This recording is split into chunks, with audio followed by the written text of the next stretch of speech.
ये चैनल के आप लोग सब्सक्राइब करीजा और अपन ढेर सारा प्यार देहब। दोस्तों, भोजपुरी के पावर स्टार पवन सिंह एक आग लगा देने वाला बॉलीवुड सॉन्ग तो बताएंगे क्या है पूरी जानकारी। उससे पहले आप चैनल पे नए हैं तो चैनल को सब्सक्राइब करें और दिल से लाइक करें। बिना समय लेते हुए वीडियो को शुरू करते हैं। दोस्तों, आपको बता दें कि पावर स्टार पवन सिंह जी का कई सारे बॉलीवुड सॉन्ग रिलीज किए गए हैं, लेकिन आप देख भी लिए हैं। लेकिन आपको पता है एक और बॉलीवुड सॉन्ग दोस्तों कल ही के दिन रिकॉर्ड किया जाएगा मुंबई में। इसी गाने को रिलीज करने के लिए पवन सिंह दिल्ली से मुंबई गए थे, जिसमें दोस्तों इस गाने में म्यूजिक रिकॉर्ड कर लिया गया है। आदित्य देव म्यूजिक देखने को मिलेगा। वहीं पर दोस्तों फीमेल सिंगर पायल देव दोस्तों आपको बता दें कि ना सिर्फ और सिर्फ ऑडियो शूट किया गया है, वीडियो अभी बाकी है।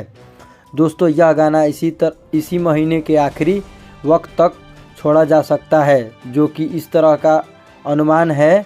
यह गाना बॉलीवुड सॉन्ग होने जा रहा है। दोस्तों, यह गाना बॉलीवुड इतना ही खतरनाक हो सकता है।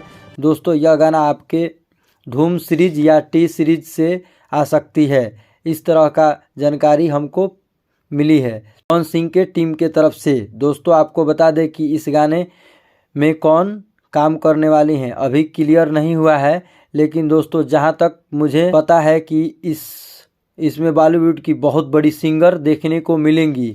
दोस्तों, यह थी पूरी जानकारी अच्छी लगे तो चैनल को सब्सक्राइब करें और दिल से लाइक करें। बिना समय लेते हुए वीडियो को एंड करते हैं।